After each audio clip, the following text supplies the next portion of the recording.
What's going on? What's going on, good people? Yes, sir. She got CJ 100, man.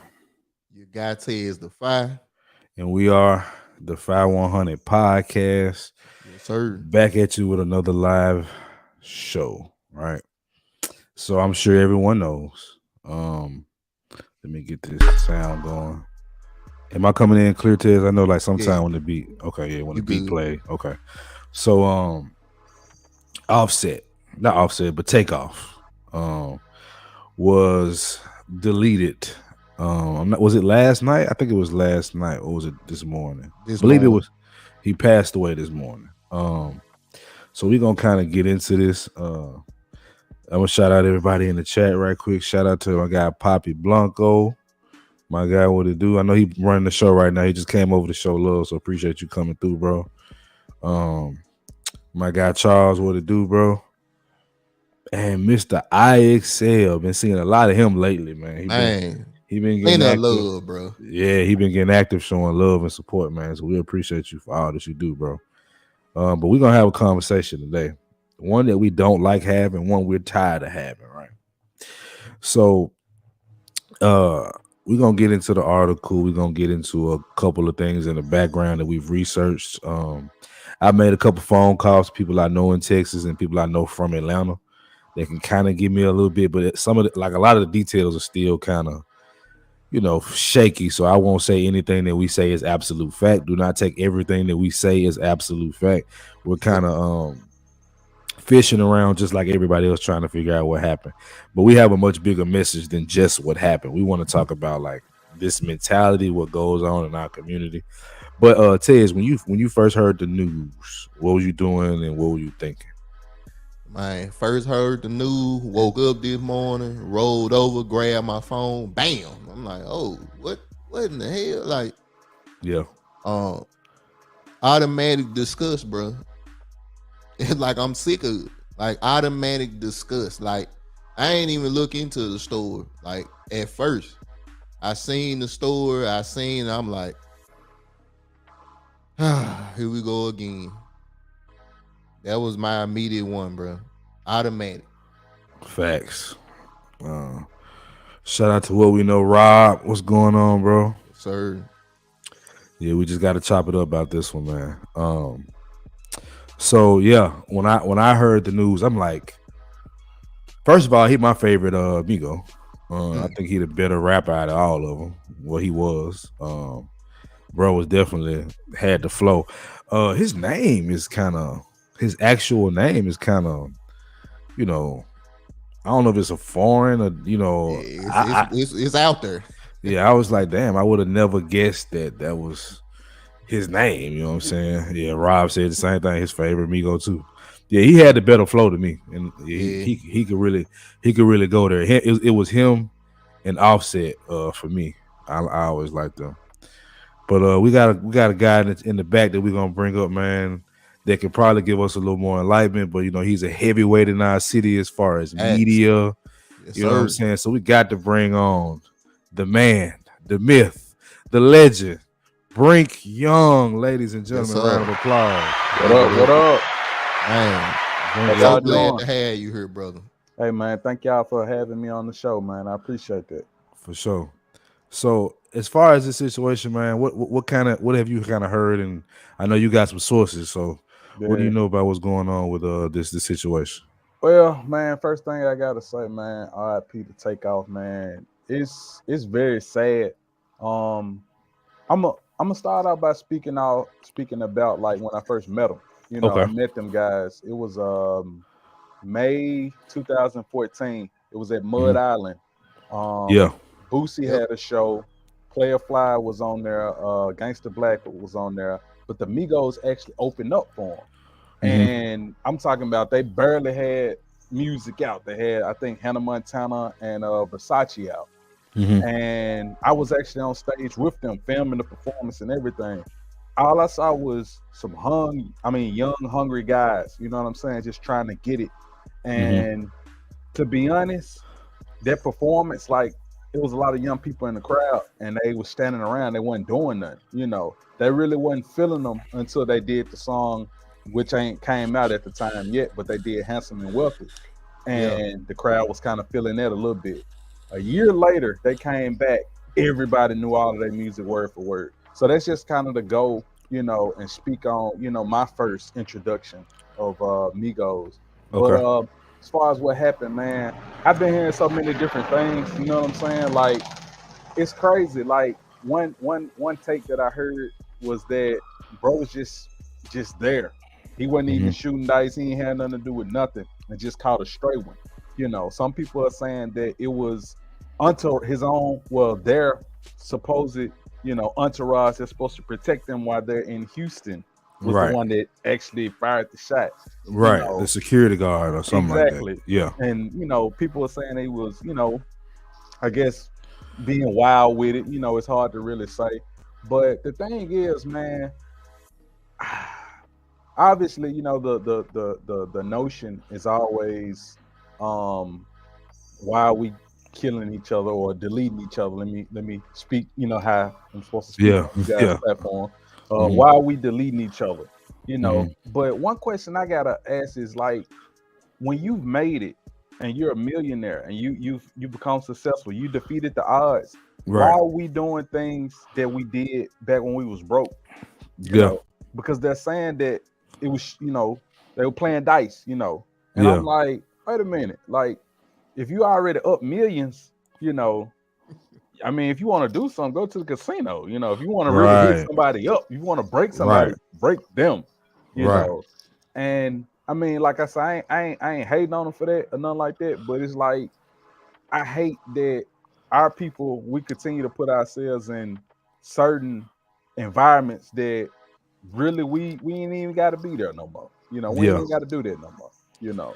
Yeah. And he was an innocent bystander, if you really, Facts. look at it. Like he Right. wasn't the one that was down there playing dice, trying to stay away from that S word, because I don't know. Right. Like I say, Yeah. Yeah. I don't Yeah. know Yeah. what, Yeah. what what we can say and can't say, because I'm trying to Right. like I want you guys to stay monetized and all that. But Right.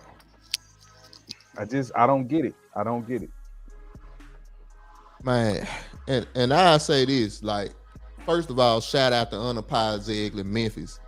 Uh Brink, I was thinking the same thing, man. And of course, you know how this go, bro. Once something happened, everybody on Facebook and Instagram and Twitter got their opinions on it.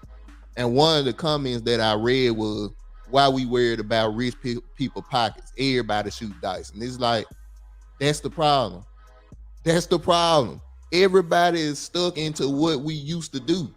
And it's like, Brink, like you said, bro, when you done made it to this level, we ain't gotta do that no more. Like, and I know CJ, me and you, him talk behind the scenes about how that's just a thing that CJ, I think you can break that down better than I can, bro. Cause I mean, yeah. So like,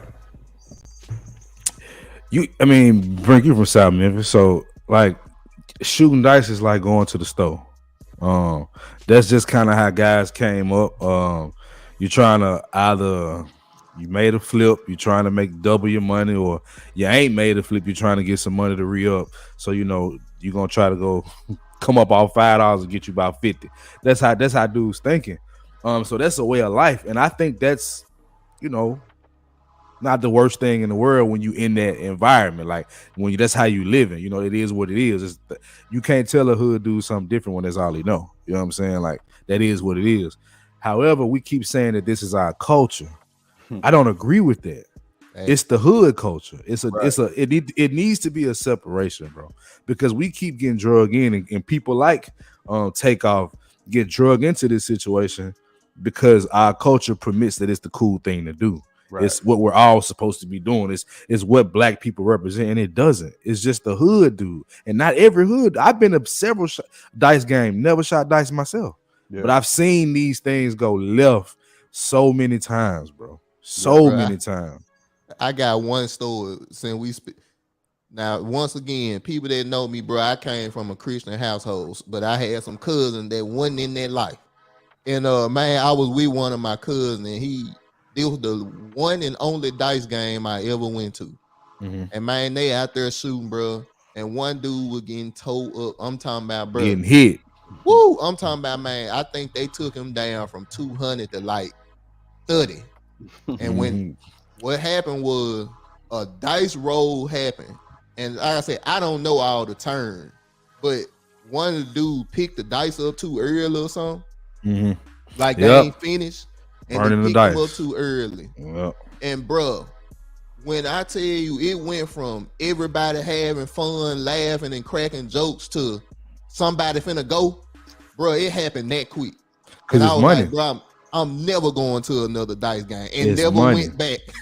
I've seen my cousin be broke by his mama's boyfriend. I've seen that. Damn. Bro, bro, I'm telling you, like dice ain't no love in that. You know what I'm saying? That's why it's best to go to the casino. But before we go further, we got my brother unapologetically Memphis, aka Marcus Cook. What's going on, bro? What's going What it on? do, man? What it do? Round of applause to my guy, man. Yes, sir. One of the biggest names in the city of Memphis, bro. Two heavyweights right there. We got them right next to each other, man. Yeah, man. In the Man, what's up with it, man? What up, bro? What up? So, you know, what you got to say about it, bro? What were you doing when you kind of found out about it? What was going on with you? Man, that was the first thing I seen when I popped up out the bed this morning. I was like, man, I hope this ain't real. Yeah. Man, I hope this ain't real.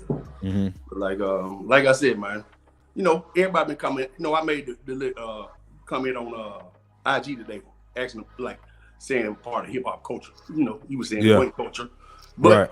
it like, you know, it's stuff we used to, man. Like Mm-hmm. man, shooting dice.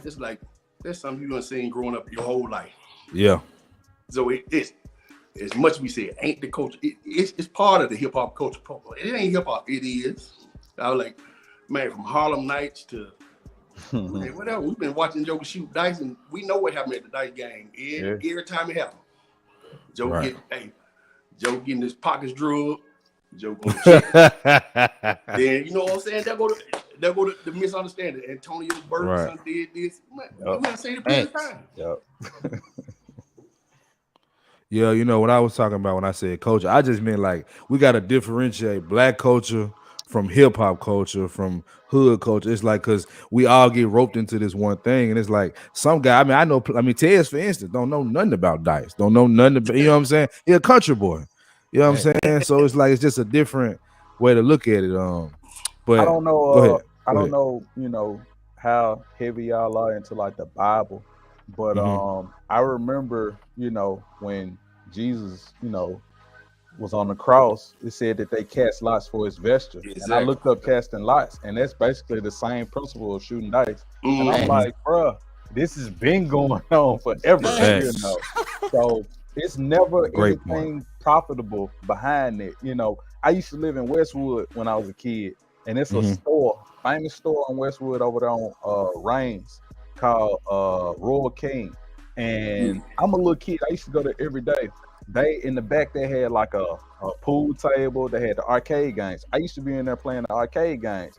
But on that pool table, they used to be back there shooting dice. And I remember being 5, 6 years old, seeing a nigga. Well, I'm sorry, I don't know what. No, You good? You good on that? You Like I good on said, that? You can say that all day. I saw that one episode y'all did, and old girl was just shooting out. I'm trying to be careful, you know. I don't want y'all to lose nothing. But I seen the nigga like pull out a blade and just start, you know what I'm saying, slicing and dicing because he was losing.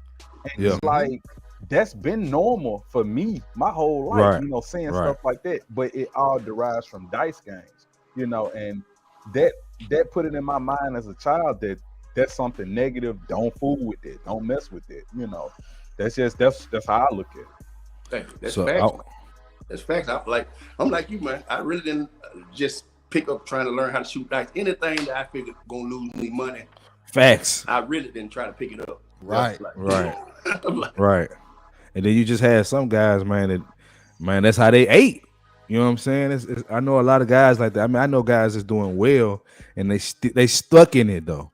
But I want to read some of this article, kind of give a little context of what's going on. I'm not gonna play the video. I just don't think we should do that. Yeah. So Takeoff, 1/3 of Migos, is dead after an early morning shooting in Houston. TMZ has confirmed. Law enforcement sources and multiple witnesses tell us fatal incident went down shortly after 2:30 a.m. So it was this morning. That's when cops got a call for a man shot at a bowling alley called 810 Billards in Bowling, Houston. We're told Quavo and were playing dice, and when an altercation broke out, and that's when someone opened fire, shooting Takeoff, either in the head or near his head. He was pronounced dead at the scene. Okay, that's all I want to do. I don't want to go too far into it. So what do you do at a bowling alley? You're supposed to bowl, right? Right. Why? Well, I can't get into it. I'm looking at it. I'm like, man, what are you at the bowling at 3:00 in the morning? That was weird myself. You see what I'm saying? Like, who go bowling? What bowling alley stay open that late? There's some exclusive stuff. Right.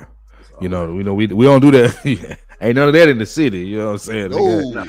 You know what I'm saying? But yeah, like, I'm glad y'all brought that up, because even though I agree with y'all, doesn't that speak to how tumultuous and dangerous our culture is, that somebody like Offset or somebody like Takeoff can't come to a spot like that and not be, a threat. And I get it that they make a certain amount of money, so you're gonna be a target to a degree.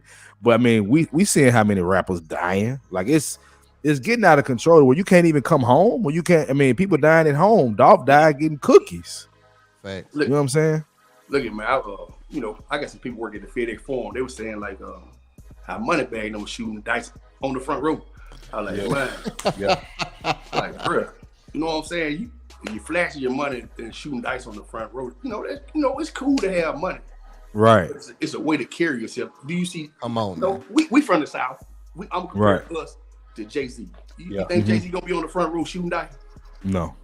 Bro, it's a way to carry yourself. It's cool to have money, but you know what I'm saying?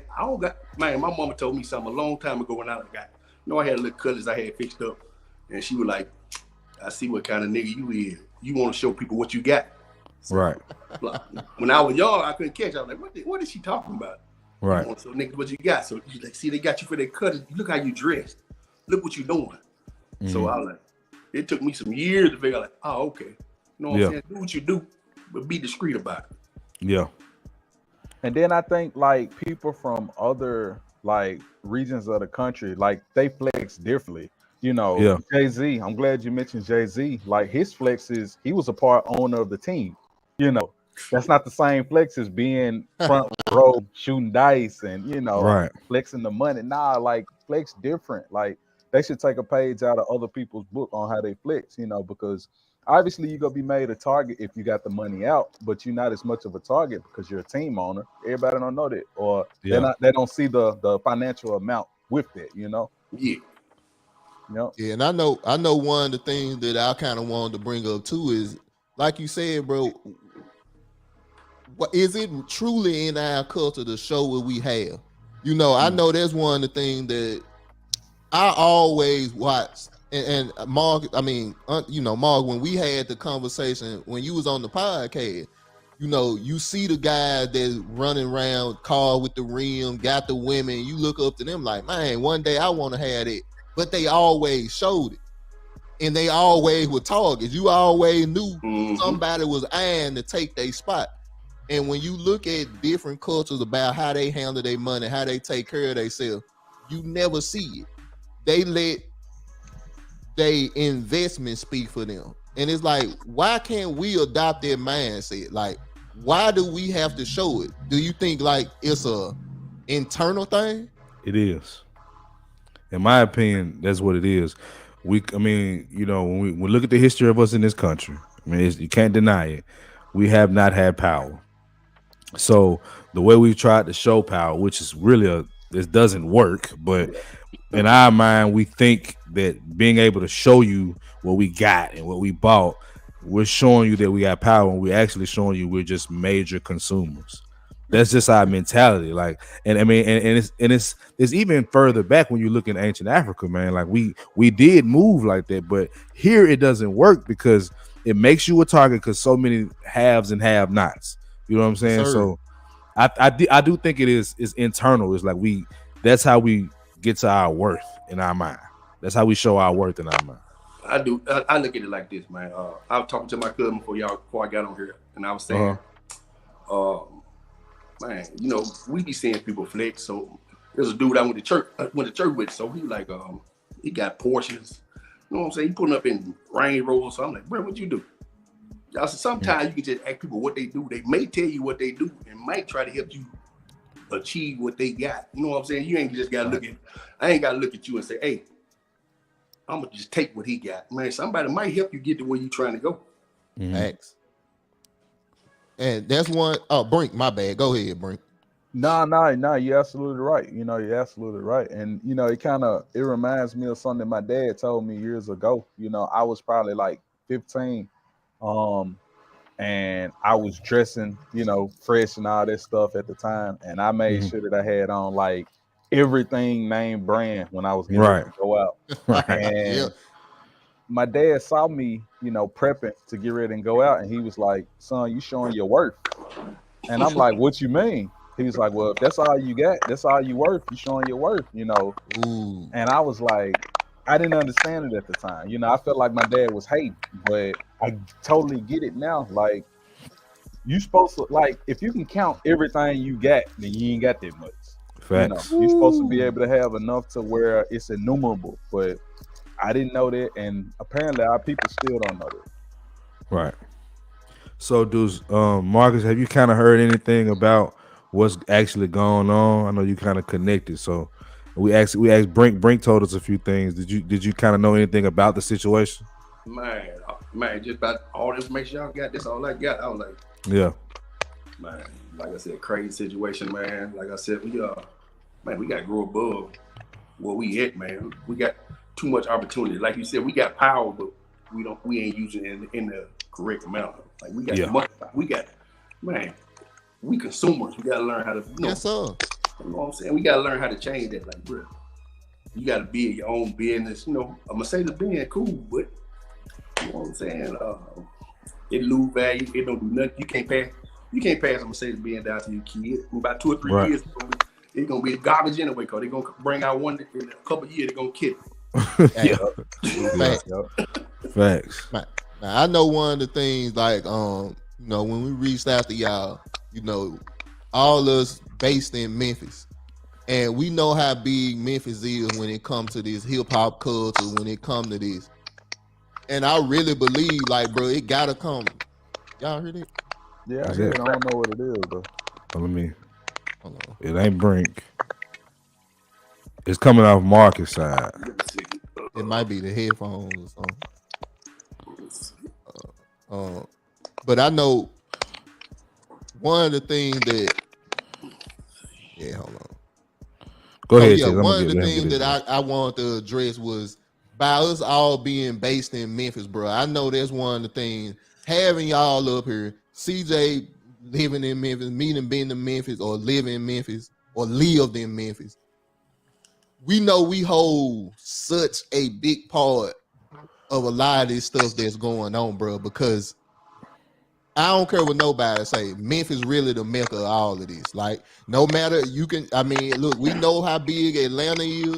We know how big Houston, Texas, all that stuff, Florida. Memphis the mecca of this.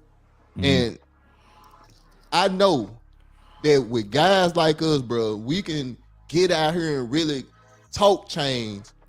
But, bro, do you believe they listen? Like, do y'all really believe that the thing that we saying right here, even with Marcus, you having the biggest platform as you have, Brink having a bigger platform, do y'all believe that people are listening? Man, I have more influence than I really realize. So I think people pay attention, but you know, just like this happened, it's gonna happen then probably by next week, a couple weeks, we'll be unforgotten again until it happens again. You know what I'm saying? But man, you just the average person, like I always tell people, the average person, you know, the music that we play every day, they're gonna talk about the Dracos and killing and all day. I said, man, the average dude out here trying to go to work, get some money, and get back to the house with his family.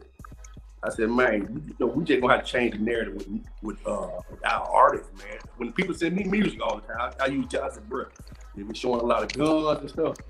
I really ain't gonna play it, because you know what I'm saying. I said, man, my followers. I'm like, I got followers ranging from young to old. So, man, them folks gonna be up there. Them folks gonna DM me to death like, bro. I thought you said you gonna change.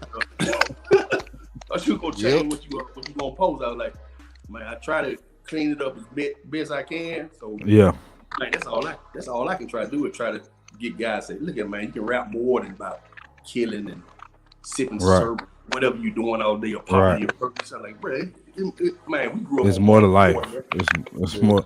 And to hold on before you go, Tommy B. Yeah, I mean, I heard that he was shot by his own people, but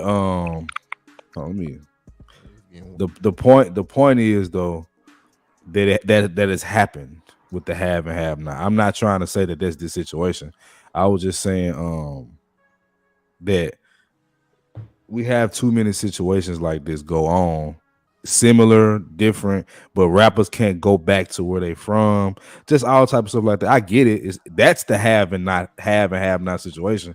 When you make it and you go back in your Lamborghini, you know what I'm saying, you a target, which I just feel like it shouldn't be, especially when we keep talking about building up the hood. Well, somebody that got that Lamborghini money is gonna be the one that have to do it. That's my whole point.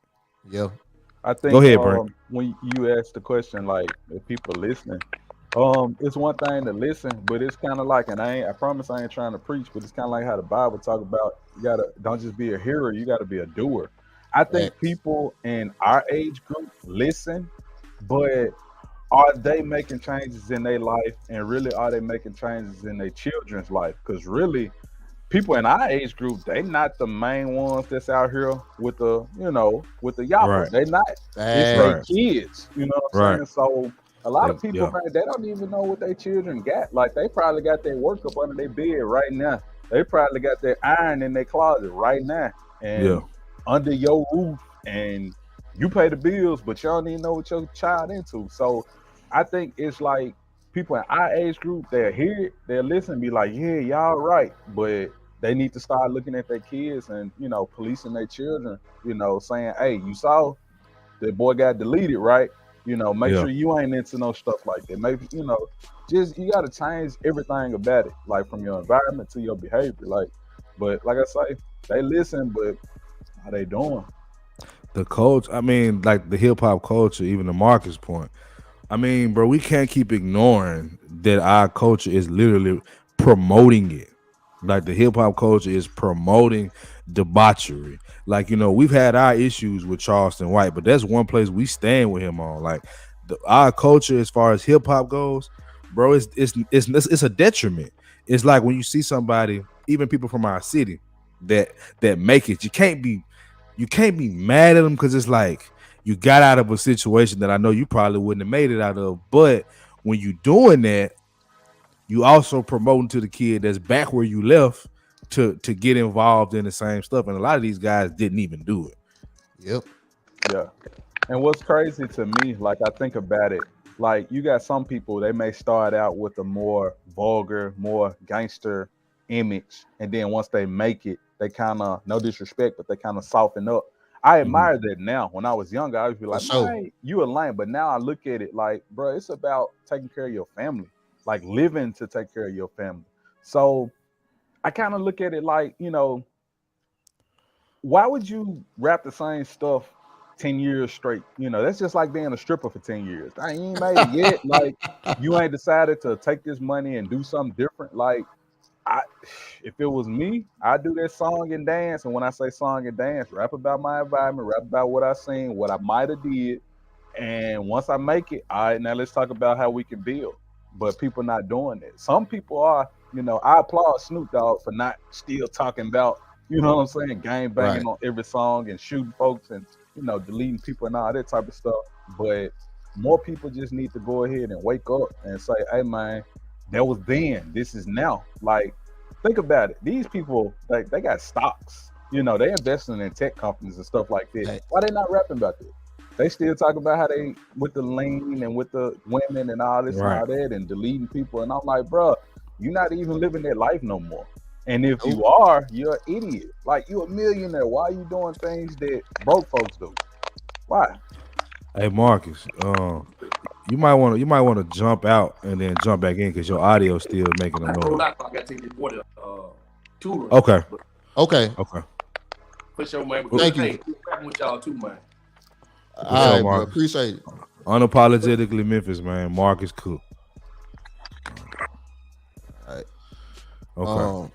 So Brink, I kind of wanted to respond to what you were saying, bro. I think what happens is the reason why they keep doing it is because we keep buying it. And see, Yeah. that's one of the things Yeah. that I can't stand about our culture. You know, we talk about change, but we keep financing the things that are a detriment to us. And that's why I say, when I say we, I include myself in this, even though I don't do it. Like, bro, I can't tell you the last time I bought a stream of a rappers, because a lot of it I don't listen to nowadays. But when I say we, I talk about our community. I'm not saying, bro, that everybody rapping about. Some of it feel good music, some of it party music. Right. But at the same time, the undertones are dog. And like CJ said, when you pushing a culture of debauchery, whether you can dance to it or not, it's still debauchery. So we gotta, if I believe personally, if we want our culture to change, we gotta put the money behind the people that's actually trying to change. Like to this comment by Tommy B. And you know I love you, Tommy B, but I gotta say it. I get tired of that because the point is not that, you know, the dogs won't eat dogs. We get that. You know what I'm saying? We're the main, I won't say only, but we're the main culture that pushes it. Like, Right. that's my whole issue. It's not that, I get it, bro. It's dog eat dog. You know what I'm saying? When you come in a place where you can be food, hey, you can't come out there with a piece of steak bleeding in your pocket. Like, you know what I'm saying? So it's like I get all that, but the point is, like, we literally brag about it. We literally uplift it, like songs like "Catch a Body." You know what I'm saying? Like, it's just like we really glorify it. We're the only community that glorifies it to the limit that we do. We go we go too far. You want to know Right. what's messed up too? Like, and I'm gonna point my finger at me when I say this. I ain't too quick to listen to the backpack stuff. The stuff that got a message where they actually talking about stuff. I really want to hear some Pooh Shiesty. And that just says that I gotta fix things about me. You know, I can't just blame the backpackers and be like, Yeah. man, y'all need to start rapping on some turn up beats. I can't say that because I mean their artistry is their artistry, but it's things about me that I need to change. Even though I'm smart enough to decipher the entertainment from real life, everybody else ain't.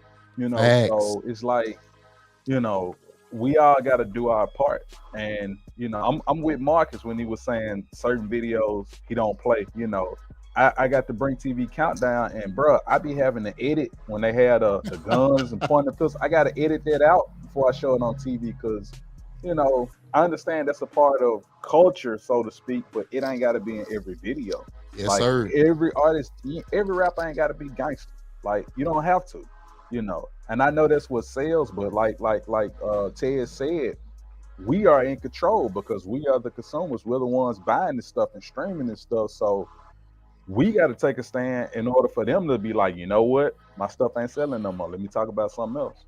So let me take this angle, right? Because I know some people are thinking it, probably ain't said it or will say it. I don't know. But when you got guys that rap about this lifestyle and then the lifestyle happens to them, I will say I still don't like it. It still doesn't sit well in my spirit, but I'm to the point where I'm done feeling sorry for him. Because here's the thing with Young Thug, right? Would not leave this same old lifestyle alone. He's a millionaire. Now I get it, because when you come from that, it's not just a switch. Like, oh, well, I made it, so let me stop being a hood nigga. Like, it's not that simple. I get all that. But at the end of the day, you see him behind that jail wall, and he's speaking proper English. He's yes sir, no sir. And now it's like, why does it take for us to be at the bottom where we have to say, okay, now we can stop telling people to kiss our ass? Like, before that, Young Thug was in a whole bunch of shit, running his mouth. A lot of guys do that, and you got guys like the Offset and Migos and how they flex, they talk all this shit. Like, we'll do this, we'll hit you with the Draco, we'll hit him in the head with the headshot, all that. Like, do all this gangster talk, right? Then this stuff happens and we want to cry for him. Like, even with Dolph, we love Dolph in the city, but he wasn't a Christian rapper. Nah. You know what I'm saying? He rapped about being in these situations. He taunted dudes for missing 100 shots. Yep. That doesn't sit well with people like from our city, bro. Like, the dude that's active, whoever did it, I ain't gonna say no names, but whoever did it, right? That don't sit well with the camp. It's embarrassing. So you taunting them, you asking for this type of thing to happen, man. That's all I'm saying. Salute to Sir Hell. Sir Hell, what up, man? And bro, you took it to a level that I ain't know we were going to, but now that we here, bro, that's one of my biggest things. When you create and thrive and live in an environment like that, you got to deal with them consequences. Like, brother, I hate that this brother gone because he don't get another chance. It's a wrap. It's old with. Right. But when I look at situations like that, it saddens me because you could have changed that. Like, when you have that type of money, brother, whether he had power or they had power or not, you can create an environment where you don't have to be around it. But I think what happens is a lot of these brothers and women, sisters, have to be a personality. And they can't turn their personality off because it messes the money up. CJ, we talked about this even in these spaces. It's some personalities that's here. And then you got some real men and women that's here that's actually trying to change. I think a lot of celebrities have to live and die with that personality. Let me ask y'all a question, because I've heard this talked about in these spaces too. Do y'all think that there needs to be a split in the black community between niggas and black people? Woo! Oh, that's a loaded question, CJ. Y'all, that's what we do. That's what we do. Help us answer this as well. I'll make it a banner too. Yeah, make that a banner. Because I know this we can talk on. Me personally, bro, I'm just finna throw myself into the fire. I think it got to be a split. And I'm going to tell you the reason why. Black people come to enjoy the party. Niggas come to destroy the party. They want it to be they party. And it's like, bro, me and y'all, this one might get demonetized because we found, bro, because look, me and my brother say this all the time. We love black people, but we can't stand niggas. And let us explain to y'all, niggas ain't just black people. You got niggas that's let's say ninjas. Ninjas, thank you. Ninjas just ain't black people. You good, Brent. Ninjas just ain't black people. They just ain't white folk. Ninjas is a mentality. So, bro, I think we do have to, the Bible say, you have to depart, you have to part your way away from these people. And I ain't saying them specifically, but it's a reason why you gotta show that you different. And we do this. And that's why I say y'all don't know how much work Brink put in. But Brink is a personality, but we done seen this brother. He is Brink all the way on his show and outside of that show. That's a the fact. 5100 podcast is the 5100 podcast here and outside of this show, and we separate from them guys. Right. And we that's just my opinion, bro. We gonna have to It kind of reminds me. It kind of reminds me of like the class system. You know, you got different classes of people. I'm gonna talk about the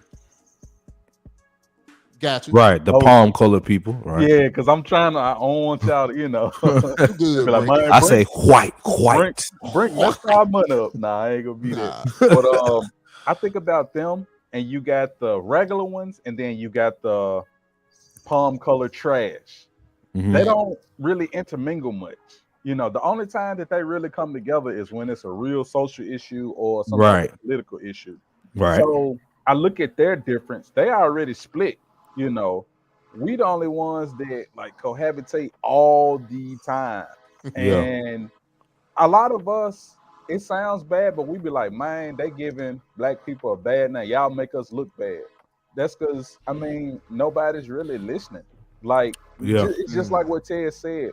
You got black people who come to enjoy the party, and you got ninjas that come to mess up the party. But that's They their got their way, beef. They come in there just for the dude that they got an issue with. and that's I've their been way, that. I've been that ninja. Just that's want to their say. way of enjoying it. Is Yes. tearing the club up, or Right.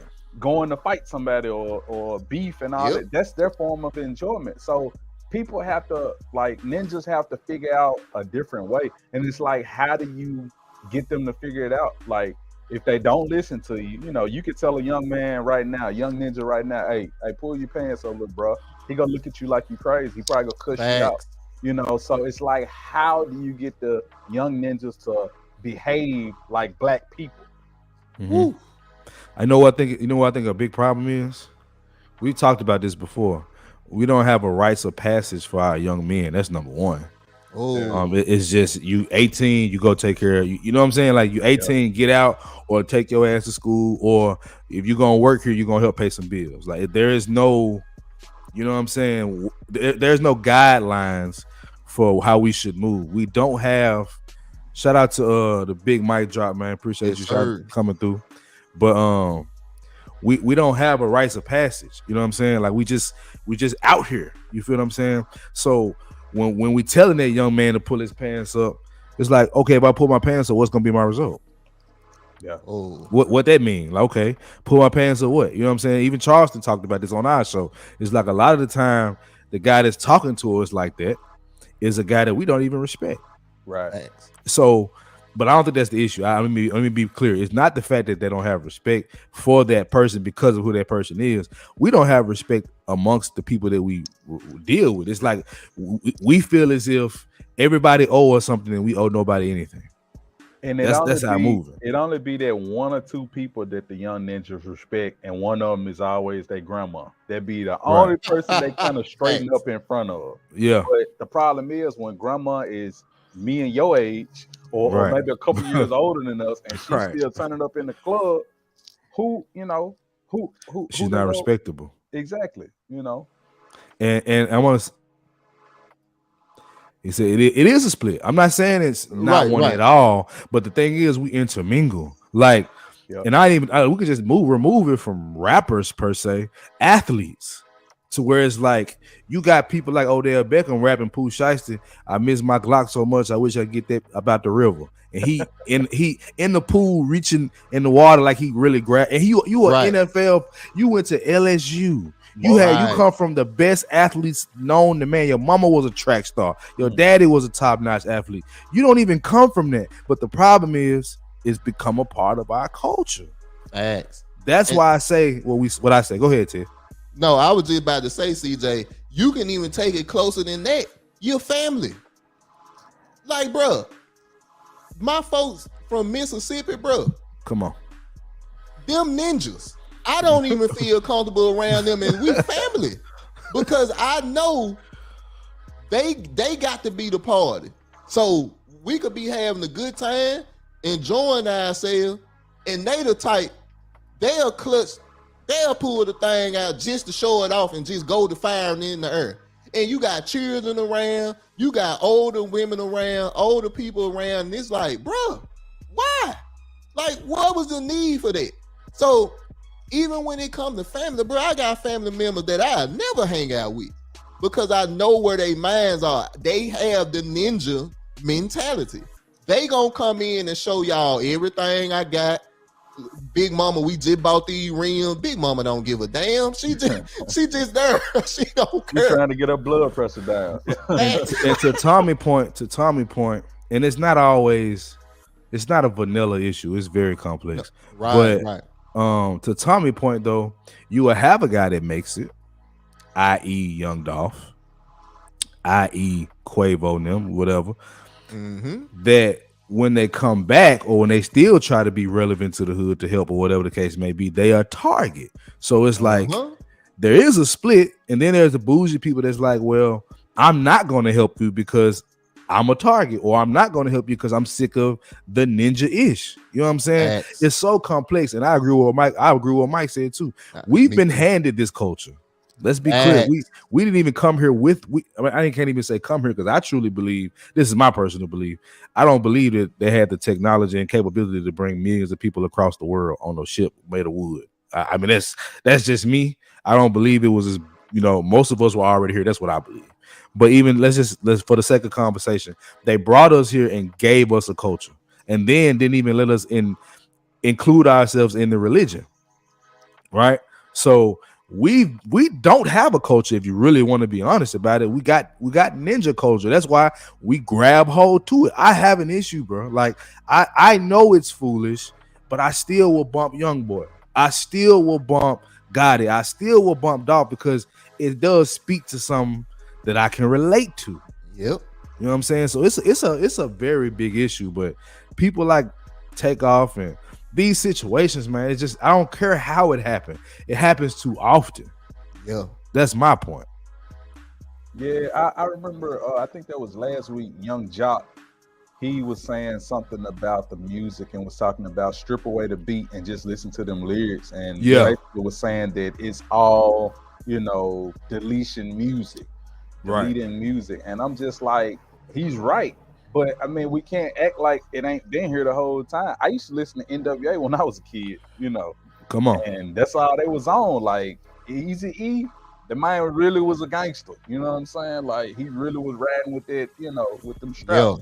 And that's what they was talking about. So we can't dare act like it's a new thing or it's a, because I remember when Chief Keef came out, I was like, whoa, these young cats. That was it. That He was changed like- it. He was like Told 15, and then the deletion rate went up crazy. But like I say, I can't even point the finger at him because from my childhood, Eazy-E, like gangster rap was serious when I was a kid. So I mean, we know who implemented this stuff. We know Right. who these record labels and all of that. You know Right. what I'm saying? We know they all got the whole thing with the privatized prisons and all that type of stuff. You know what I'm saying? So Right. we know It's who profitable. we Yes, know sir. who really the puppeteers behind it, but it just takes for us to come up and say, you know what? I see what they're doing on the large scale. I'm finna do something different. And then if Right. enough of us feel like let's do something different, then maybe we'll see some change. I ain't no such thing as changing the world, but you can change the world around you though. Oh, Right. them facts. And, Right. and bring, I even add into this, bro. I think what you said is so powerful because we talk about this all the time. I might not be able to touch everybody, but the people that I can, let's all come together and make this change. Let's all join together. And I know it's hard because we live in a world where everybody want to be the leader, bro. Everybody got to be the top dog. But one of the biggest things that I done learned about when everybody want to be the top dog, the team fails. Because now the individuals is after they stats instead of what's best for the team. And bro, I don't mind being second if we all win. I don't mind being the third person off the bench. I'm a If hell at of the a end of Scottie the- Pippen myself, man. Come on. Hey, I'm a better Scottie Pippen than I am a Michael Jordan, if you understand what I'm saying. Most of us are. Yeah. I feel you on that, Brink. That's how I look at it too, bro. I ain't gotta be Mike, but it might be things that come up where I can be Mike, but I don't have to be Mike all the time. I'm cool. I can be Dennis. I can be Tony. Cool coach. They all got rings, bro. So let me bring in my guy Tommy B. What's going on, my Give guy? it up. Hey, what's up with y'all, man? What it do? What's going on, bro? What up, my Oakland brother? What to do? What you got on it, man? You say Oakland? Yeah, he an Oakland native. Town business. What's up? You already know what's happening, big dog. Yeah, my little brother from Oakland, man. Oh, okay, that's what's up. Now, yeah, we got to I get knew to you a was point to coming. where, this whole like trying to keep this image of being in that same situation got to get old. I mean, this, the whole shooting dice situation is literally just it's trying to portray an image. Yeah. I'll come in, Mickey. Yeah, I think we gotta get to a point to where people grow out of that shit. But Yeah. for the ones that's really in it, when you talk about like the Snoop Dogg and shit, like that's an evolution that we're not used to seeing because we ain't used to making it to that age.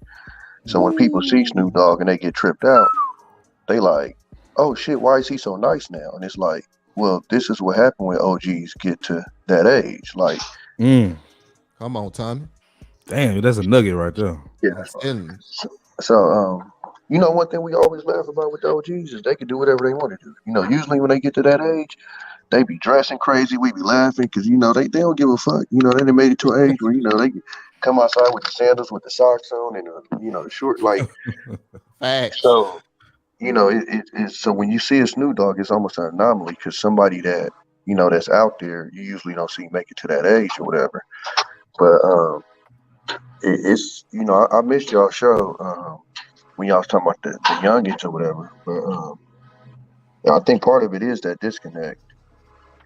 I appreciate it. It's somewhere where like the respect got lost between the generations, and I'm not sure exactly why. Like I was talking to Noble earlier about it because I'm in a weird situation because I'm 40, so I'm stuck in between. Like both of y'all are arguing as niggas. You right at the edge. Right there between. Yeah, so I literally argue with my generation and then I argue with your generation. Like I'm on you feel me? So I see the point of where, like what Russ said earlier, that's why I put it in the comments, like that threw me. I never ever, and as much headbutting shit as me did, could never form the word of I thought my dad was a hater. Like, how could nigga that dropped me out his nuts be a hater on me? Whenever he gave me information, whether I liked it or not, I knew he was trying to give it to me to better me. Whether I liked it or not. A lot of shit he said I ain't like. You know what I'm saying? When we was doing the sagging, he didn't like that shit. You know what I'm saying? But I didn't look at him and be like, like you hating on me. So when I said that, and I ain't trying to beat up on you youngster, but I'm just saying like that mentality is the mentality that a lot of us are like explaining to the youngsters. Like when we talk to you, instead, like when we soaked up game from the OGs, we soaked it up as, even though I might not follow what you're saying, I know you're trying to lead me down a different path, and it was respected like that. Whereas now, when you're having this conversation with the youngsters, you literally look and don't let the youngster have more money than you looked at as a hater. And it's like one thing a lot of these youngsters got to understand. E40 said this in the record. Is I always listen to the older folks because they've been my age. I've never been theirs, and you got to understand that means something. And but all you understand is when you get to this age, you're gonna start to understand that when you at that age and you think you know everything, you ain't know shit. It just is what it is, bro. Like it comes fast. I think that's what a lot of youngsters need to understand. The hard part about when you talking to somebody that's active though, because even like when I was active, I wasn't looking past a certain age. So it was hard to talk the future with me when I didn't see a fucking future. Like the little Mr. Society, when his grandfather was like, do you care if you live to die? I was asked that question. And I told him straight up, I ain't give a fuck. Like I just told him that because I didn't. Because I knew the very next day, somebody could knock my shit off. And that's how we move. So that's why I kind of don't blame the youngsters for some of their mindsets, because I get it. Like if you really out there, I get it, because I think what happens is when you get older, and that's what I try not to do myself, is I try not to forget how I thought when I was a youngster.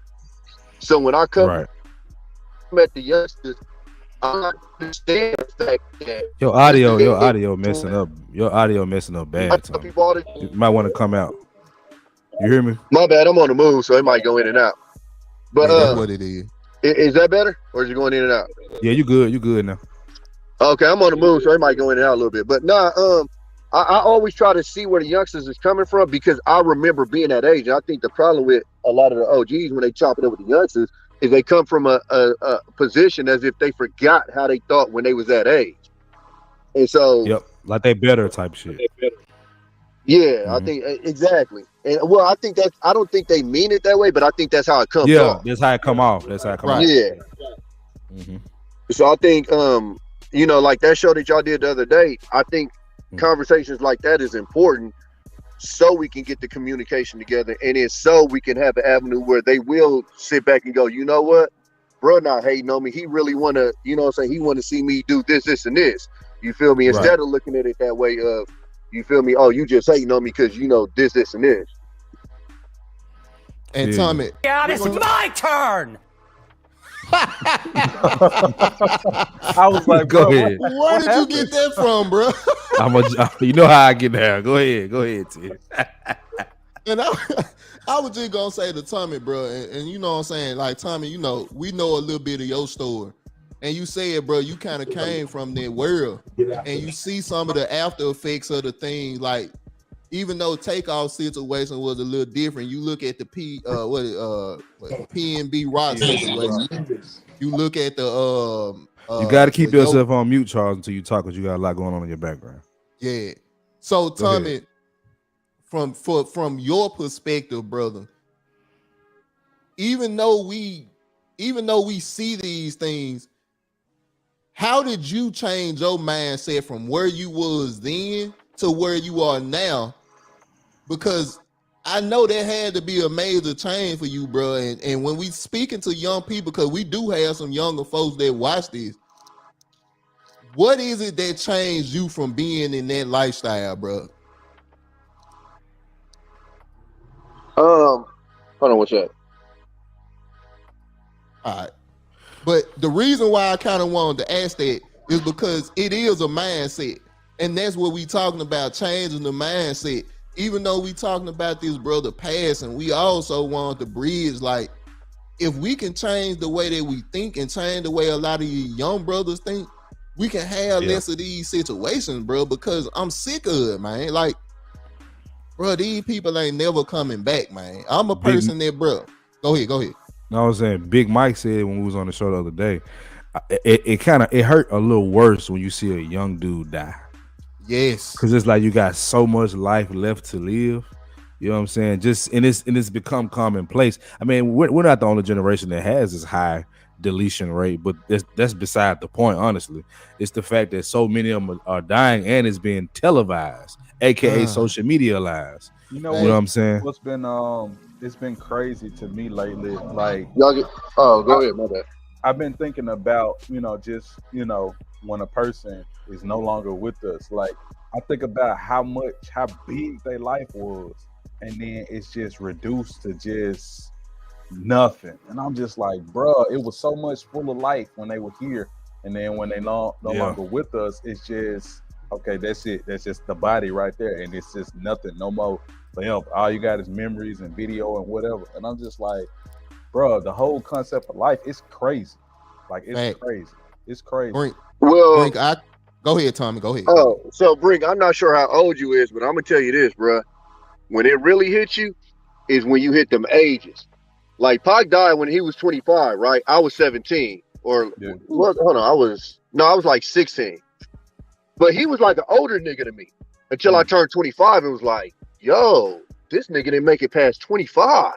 Yeah. You feel me? Like, that's when the shit smacks you. Is when you hit the age that some of these niggas is, and you go, yo, bro didn't even make it past this age. And you listen to their music and like, damn, bro didn't make it past this age. Right. But what I was gonna tell you though, CJ, was so I've always been the type of person that I learn from other people's mistakes. And what fucked me up was I took one of my homeboys on a dope run to go re-up. And my pops got on my helmet. I told you to keep them niggas out your car, woo. And I'm like, man, everybody tripping, yada, yada, yada. About 3 days later, him and three of my other homeboys were on the front page of the Oakland Tribune for multiple murders. And in my head, the only thing I could think of is if they had pulled me over, I'd have been in there with them. And it wasn't the shit that I could do. Because it ain't like I be in that motherfucker and be like, yo, this, and this. So I would have been there fighting some shit that ain't had shit to do with me. Thanks. And so is one that that made me to where I wanted to get out the situation. That's when I went and joined the military and got the fuck up out of Oakland. But even with that, when I went into the military, I still had that stupid ass mentality, and I won't go into details, but I was doing shit when I was in the military I shouldn't have been doing. But I'm gonna be honest with you, what really got me out of that shit, and it's fucked up to say, but just getting older, bro. That's literally the only thing that happened was I got older, and I just got to a point where I'm like, this shit played out. I was one of them youngsters, bro. Like, you know, like y'all, what y'all just saying. Like when a motherfucker said something to you, I remember I was in it, man. I'd be embarrassed to even tell this story, bro. I was in the McDonald's, and I'm on the phone with one of my partners back home, and you feel me? I'm in the thing, and I'm nigga this motherfucker. This like I'm going bad, and it's an old man sitting across the way, and bro looked at me and said, "Young man, I'm talking here." And bro, when I tell you I cussed that old man, I'm talking about like, nigga, you got me fucked up, like all the shit. You feel me? And like now as an older, like I look back and be like, man, like I was a dumb motherfucker. I slapped the shit out of myself, you know, back then. But that's just what it was back then. You feel me? Like niggas just on go time. And so, like I said, it took me to get older, and I still struggle with shit to this day, bro. Like, it's certain shit that happened that takes you back there. You know, you lose a homeboy, and you used to get in the active mode, and you like, wait, I got kids at home, bro. Like, you feel me? Like, and then it's just like a position that I held for a minute that I had to kind of get out of that too, because like niggas had the niggas that they call. I was the nigga that niggas called. Right. So I got kids, you know what I'm saying, at home. And I'm standing outside the motherfucking apartment with an AR under a fucking trench coat. And not even thinking in my head that if this shit go the wrong way, I'm up out of here. I ain't seen my kids no more. So it just took, it literally took me, luckily bumping my head, but not bumping my head to like deal with the consequences, but bumping my head and kind of reflecting and going, that's stupid as fuck. That's dumb as fuck. And luckily I had my pops too telling me the same time, like, nigga, that's dumb as fuck. You got to stop this. So it was a mixture, and I was lucky enough to have a pops. Go ahead. You remember when me, you, and World Class was having a conversation about how we feel like we just part of it is luck, like, you know what I'm saying? Because I mean, Tommy, I know I probably Brink too, just because we from the city. How many times we done rode in the car with 25 to life? Like it's just like we just didn't get caught. Like we just didn't get put in a situation where it went south for us. So I agree with that. I ain't never really think about it just like it's most of it is just we just got older. And a lot of us didn't. A lot of us didn't make. I mean, I know too many guys that didn't make it to 18, bro. You know what I'm saying? So when we get to this point when we're older, it is a kind of a awakening for you when you get older. You know what I'm saying? Like, and I always say this, I was a baby in the streets. I'm not no big street nigga, but I was around it enough. The OGs that brought me up, they kind of had a covering over me to kind of keep me out of so much bullshit. You know what I'm saying? But yeah, it's a lot of it is just getting older. But let me get Charles in here because he been waiting for me. What's up, Charles? Man, what's going on, y'all? What up? Man, Brink TV, man, it's a pleasure to see you, man. Appreciate that, man. Appreciate that. Yeah, man. And Tommy B, man, much salute to you, bro. Thank you for your service, bro. Facts. Yeah. Tommy don't care about that shit. Yeah, he. But man, this my first time even hearing anything about the Takeoff, him passing away. I didn't know about that. So yep. I mean, on foolishness, at the wrong place, the wrong time. And then your internet working? So Charles live under a rock. It's okay. No, I don't live up on the rock. I just don't rap ain't rap no more. So I don't. No, I'm saying, but it like he was saying because it's everywhere. That's what he's saying. Like, it ain't about being a fan. Yeah. I ain't been paying attention here. My daughter been sick today, so I ain't. Okay. Okay, got you. Fully understand that. Yeah. Go ahead, Ted. Go ahead. But yeah, man, that's crazy. I mean, it's almost. This is why the white man look at us the way they look at us. Like we're gonna wind up being like a stray dog being thrown to the side because we acting the way we acting the way they think of us. And then it's like, hell, why why keep putting ourselves in a position of the headline, another black man passing away? Why put ourselves in there? Is that the standard for black men? Well, for ninjas now, I ain't gonna say black men because it's a black man mentality, a ninja mentality. So it's you got the dumbness in you. All of us had it at some point in our life. I'm fat. We wind up getting right. We wind up getting ourselves better before the time, before we wind up being like our friends or neighbors. So Charles, I wanted to ask you this question, brother. Should it be a split between black people and ninjas? Hey, can I push back real quick? Taz? Go ahead, Tom. Yeah, go ahead. I disagree with what he just said. That ain't why white people look at us that way. When we had suits, they was beating the fuck out of us.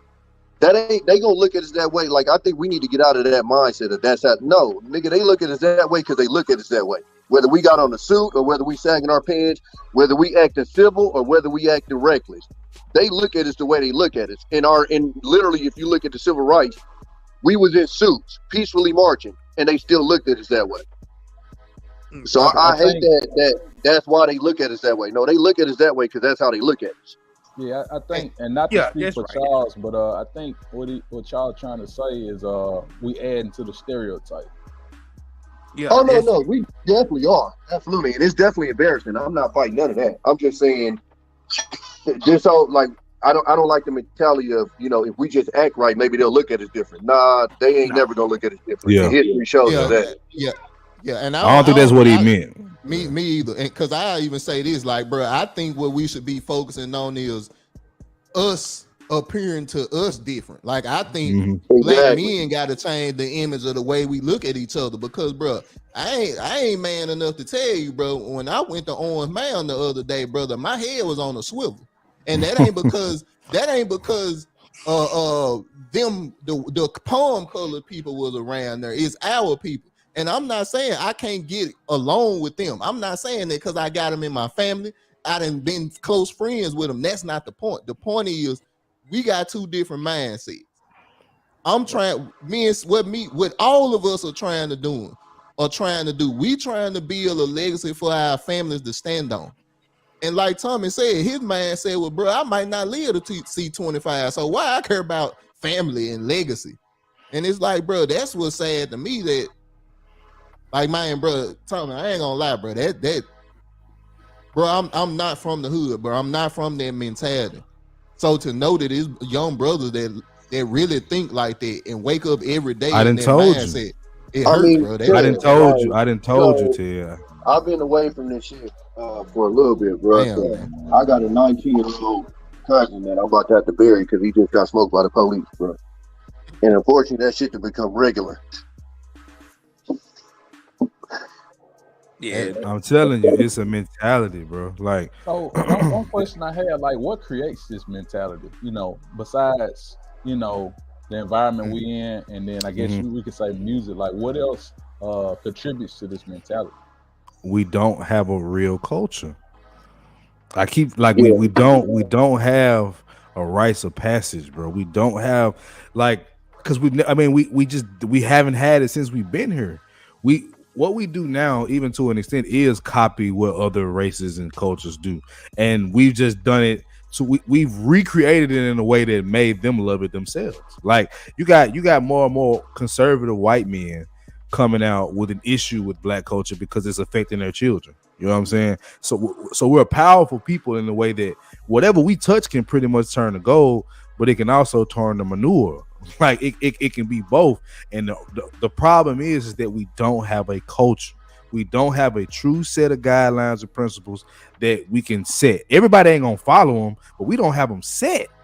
It's just like we just out here living. And what Tommy said is so true, because I mean, bro, you from South Memphis, like dudes will look at a guy like Yo Gotti, like you know about Yo Gotti shooters. Most of his shooters was 14, 15 because they don't have shit.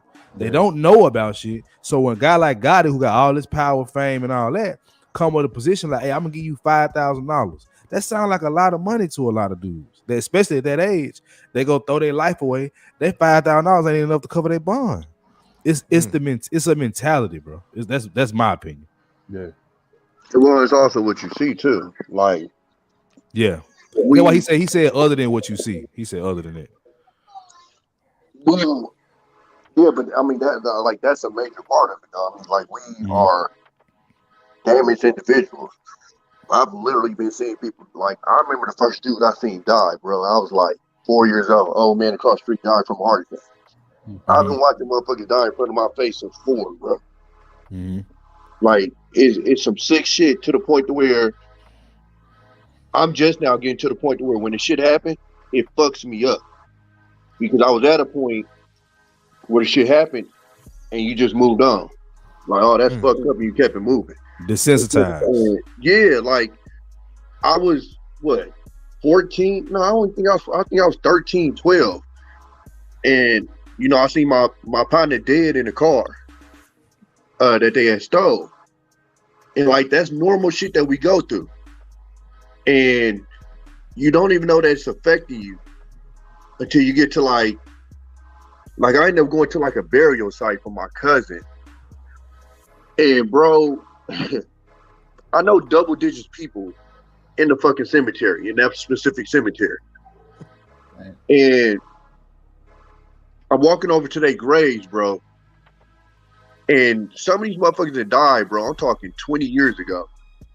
And I'm fucking crying like a baby because I ain't never dealt with this shit. Like, never. And that's what people don't understand. Like, you dealing with motherfuckers with hella untreated trauma, bro.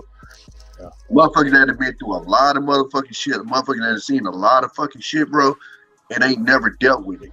The way we dealt with it was go get a thumper, go hop in the whip, and go knock somebody's shit off. Make a nigga feel the way I feel. And when you get to a point where you think you're supposed to have peace, I ain't gonna lie to you. Like, we talked about this before, bro. It's certain doors that you open that you can't close, bro. And you gotta deal with that shit for the rest of your life. And so you dealing with that shit.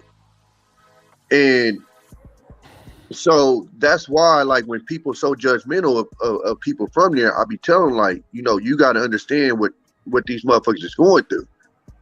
Like, I done seen these niggas that's on the news that look big and bad and this, that, in motherfucking tears and shit.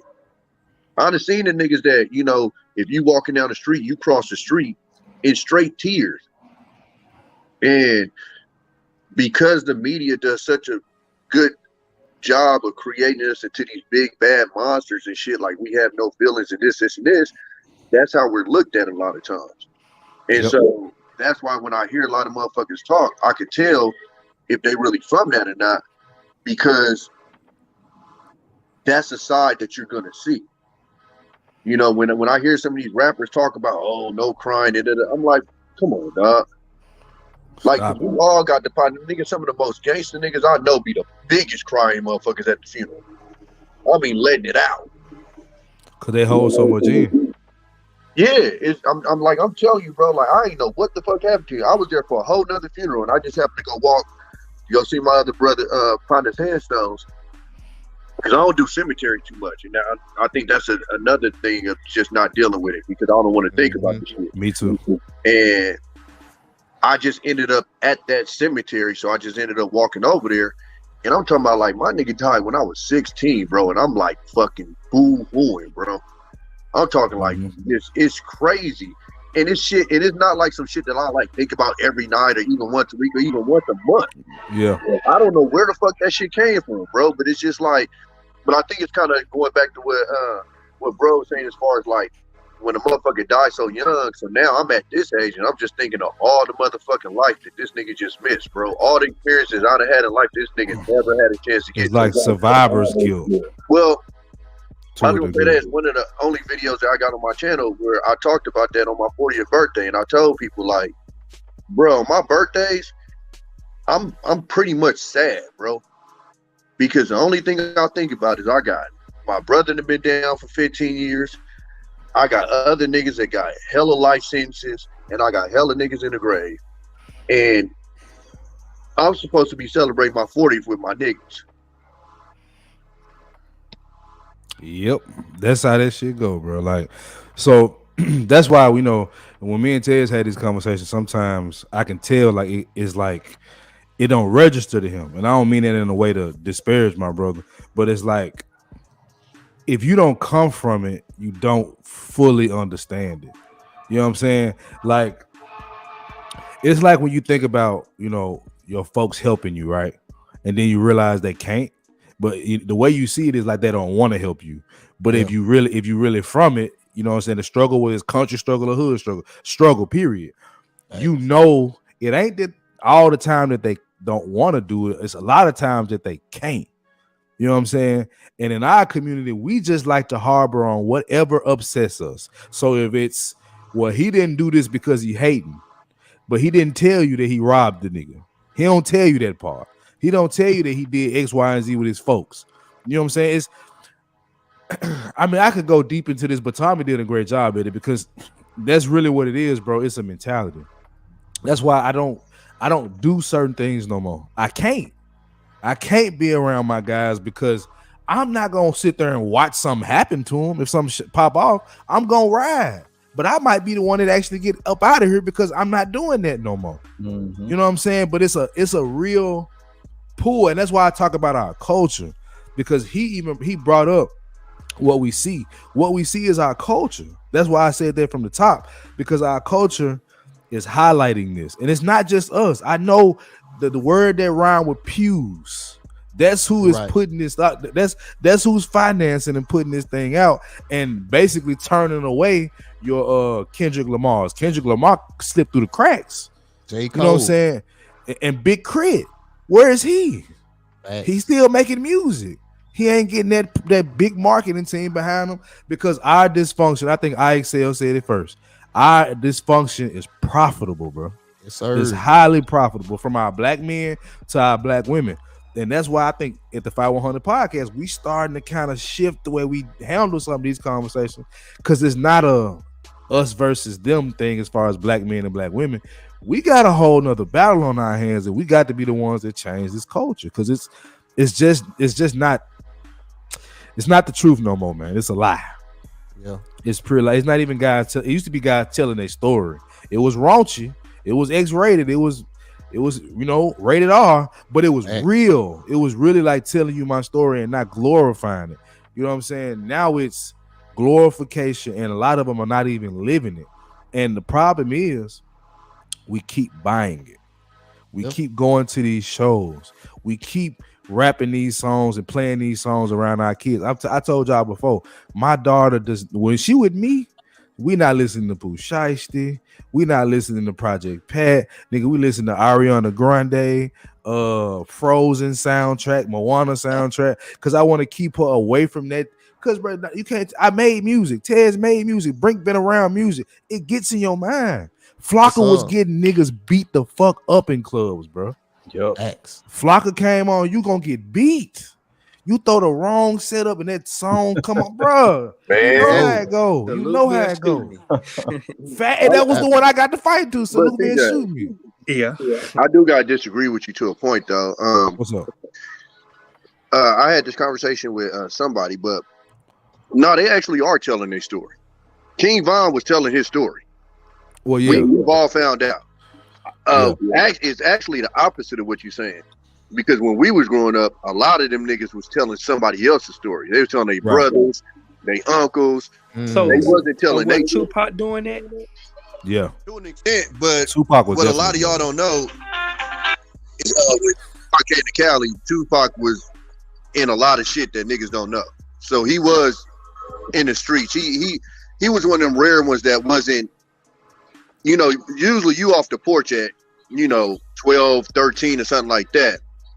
He just happened to get off the porch a little bit older, but he now a lot of the shit, it was other people's stories. And when he told the story, he would tell you that it was somebody else's stories. He would name names and everything. Yeah. But people got this misconception as if he was just one thing, and he wasn't. I mean, a lot of the Black Panthers was gangster niggas too. Yeah. So, I want to make this clear too, Tommy, real quick. Go ahead. Make this clear. Nothing wrong with being a gangster nigga. I've said this before. it's a necessity for that. My whole thing is when we glorify it, you can't. Those type of things really shouldn't be spoke about. Honestly, if you that's just my personal opinion. That shouldn't be broadcasted over the airwaves. That needs to be a militia.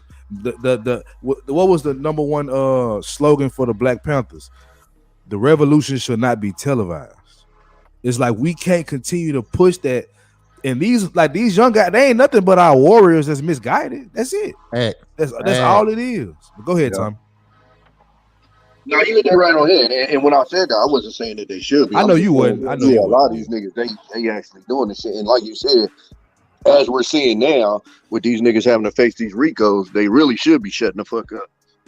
But yeah, that's all I'm saying. I just felt like that it was the opposite of what you were saying. I think back in our day, it was niggas that was telling other people's stories, and nowadays, unfortunately, they telling their real story. And we see don't say back in our day because you already dismissed me as a young nigga before. So we ain't doing that. I told you I'm gonna do it. Oh yeah, you 30, yeah. You part of that Nelly generation. Wow. Nelly generation. Damn. Underlay, mommy. Yeah. Hey, that shit slapped up. Let's talk about what Big Mike just said. How the gangsters used to be protection, because they used to be the ones, like if it's a child molester out there, they used to run them up out the neighborhood. You know, so yeah, gangsters used to be protection though. Yeah, that's all. And to an extent, and I mean, even in like a lot of things that don't get talked about, and I guess they shouldn't for the most part sometimes. But when these guys go to prison, they not sleeping well, bro. Like when these guys that's out here doing dirt, like the dude that shot the young girl playing basketball, when he go to the pen, he gonna get beat. He gonna get beat, bro, every day. If he don't get poked out until he bleed out. Like, so it's like we got some of it. And that's why I keep going back to we do not have a rites of passage, bro. We do not have a standard. And when people hear that, I think they think that, well, everybody got to be on it. No, but at least it's just like the Bible in a way. It's like you may stray from the teachings of the Bible, but you got something to come back to. We don't have nothing to come back to, bro. Even if it is positive role models, that's not enough. A positive role model ain't enough. There has to be a curriculum, a standard. And we got to set it. And me and Ted's been talking behind the scenes about creating that, because we need to have it and we need to get it pushed out here. And we don't need to. I don't need a rapper to tell nobody. We don't need. I don't like. We do too much of that. We do too much of that shit. Kodak Black can't be our spokesman, bro. He can't be. That's the problem. We keep using celebrities, and it's like I get the idea, but at the end of the day, they don't have as much pull in our communities as we think. They just a fixture. That's it. It's like seeing a Lamborghini in the hood. Oh, there's a Lamborghini that I'll never be able to afford. Like, it don't really mean that much. You see what I'm saying?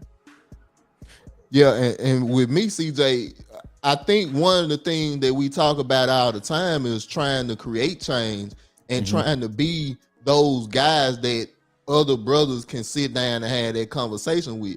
And when we have conversations like this, man, one of the biggest things that I notice is even when we have disagreements, brother, we can still say that, hey, we still working toward a goal. And you know, like guys like Brink that's on TV every day, you know, guys like Marcus that, you know, unapologetically Memphis.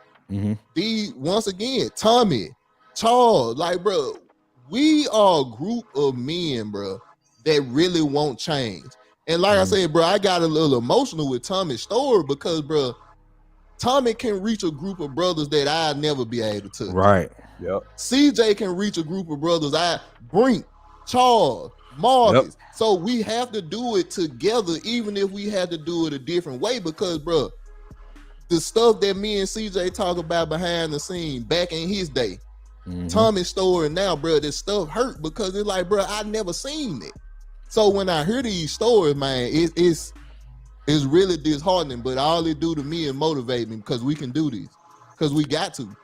Let me get Charles in there, and then I'm gonna have everybody get their final thoughts, man. Yeah. Go ahead, Charles. I mean, my final thoughts are just whatever. Dang. Well, basically, I mean, all thing we can do is just keep on pushing the narrative of teaching our youth, our young heads, all of them, and just trying to get a better concept of who we are and what our real power is. That's what I think. I think we should just understand our power as a nation, as a community of black men, not and then trying to get the young heads in there and try to get them to understand that what you're doing is not right, but then it's a better way of using your emotions. Right. And using your emotions in a negative way, it's only gonna get you in two places. Either you're in the ground or you in jail. Come on. Neither one of those two you don't want to be in. So try to turn your emotions in a positive and better way. All right, man. I appreciate you, my boy, for pulling up, man. Thank you, bro. Let me get my boy Brink, man. Final thoughts, brother. Final thoughts. Yeah, like I say, it's definitely a sad situation.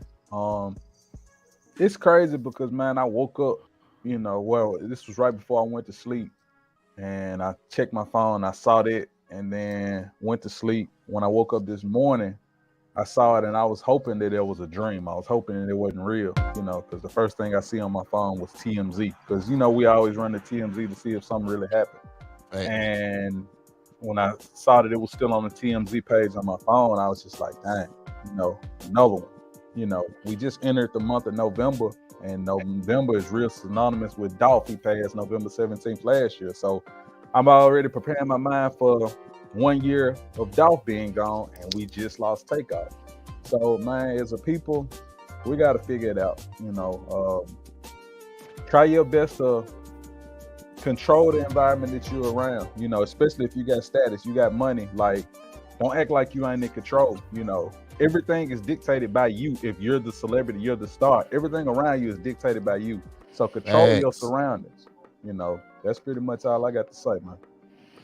Man, I appreciate you. Give it up for my guy Brink TV, man.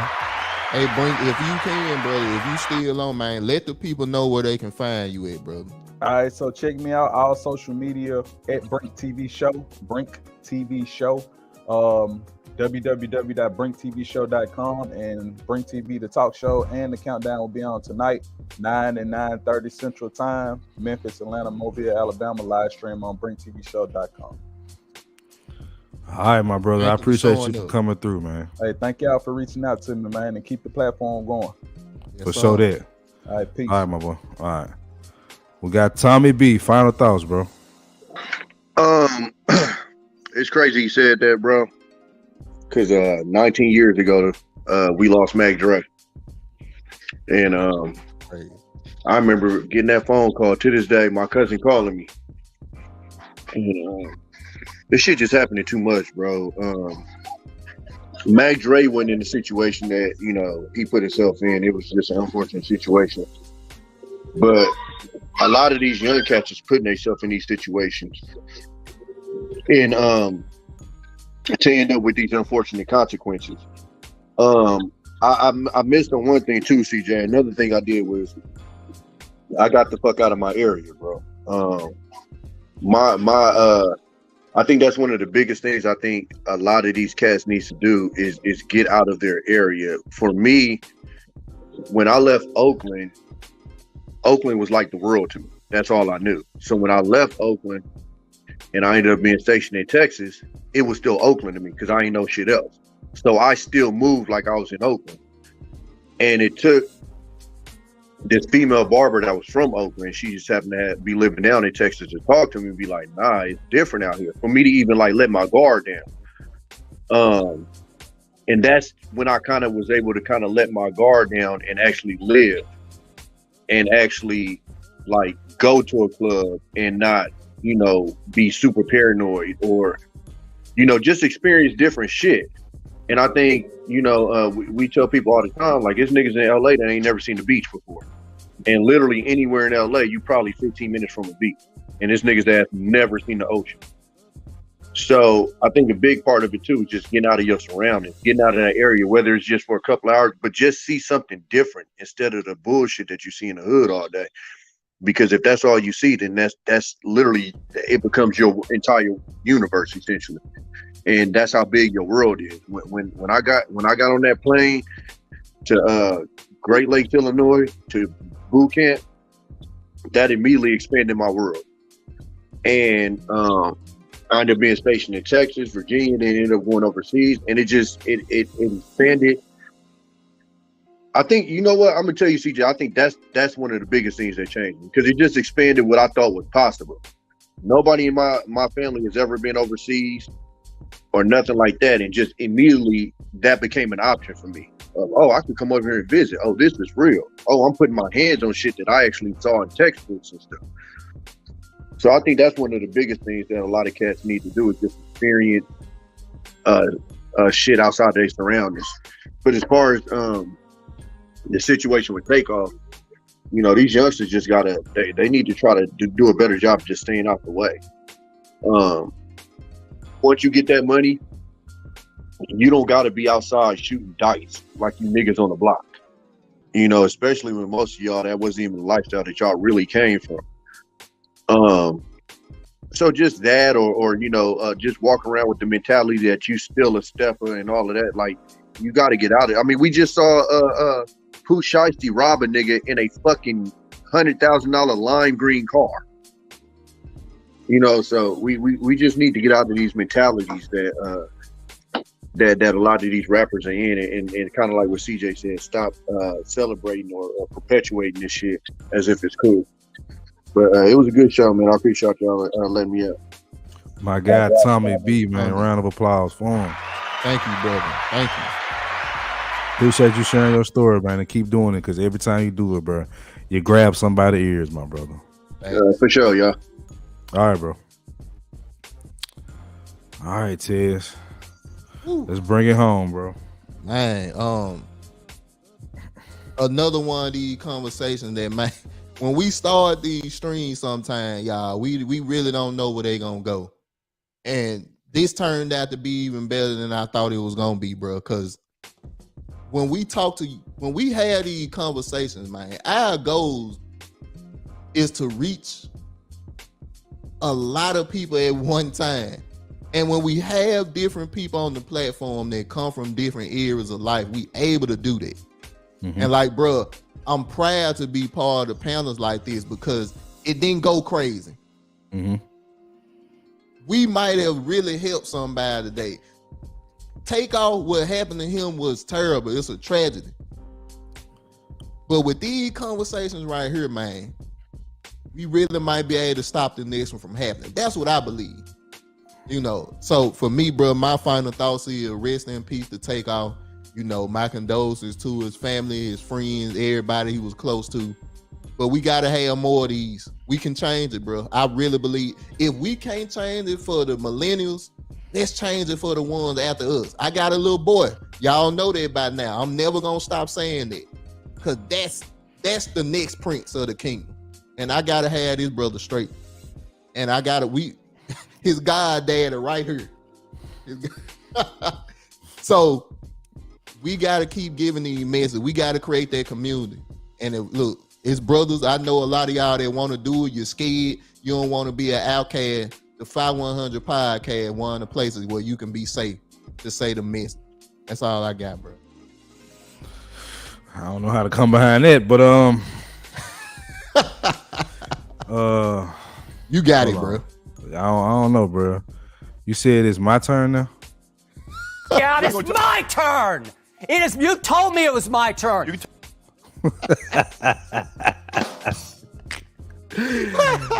Then when I saw that, I said, "Oh, I got to get it." Had skip. You lost the game. But oh man, yeah. But like you said, brother, rest in peace to Takeoff. Because even though I don't feel sorry, I still hate to see another brother gone at so young of an age. And you know, what we have to continue to do is have these conversations, whether they're on a camera, on a microphone or not. These conversations got to be had. Me and Tez just want to create a platform where we were vulnerable. You could criticize us, fine. More black men got to be willing to take them bullets, man, them arrows, man, because that's what we designed to do. You want to just be real about it. I say this all the time. We've shifted the way we're gonna do this podcast because of we've got what we had to say about women for the most part. We're gonna have certain conversations surrounding women, but our focus is not women. Our focus got to be men. It's got to be, because that's where the lack is for more than anything, and that's just our perspective because we're men. You know what I'm saying? So, brothers, like, it's okay to be a nerd. It's okay to be a 9-to-5 worker. It's okay to be a tech guy. It's okay to be an entrepreneur. It's okay to just be a basic average man. You're looking at one. You're looking at two. We average men, basic men. We ain't spectacular people. We just know who we are. We know what we were created to do. So you don't have to be a rapper. And if you do be a rapper, you don't have to be Takeoff. You don't have to be Offset. You don't have to be Kevin Gates. You don't have to be Boosie. You don't have to be the gangsters of the gangster to get your message out there and do your craft. We got to create different avenues for brothers to speak, because it's partially our fault while we're being taken advantage of, because we allow it. At some point, you got to be willing to die behind this shit. And we there because we got kids. Tommy B got kids. That's a man, bro. That's a father, bro.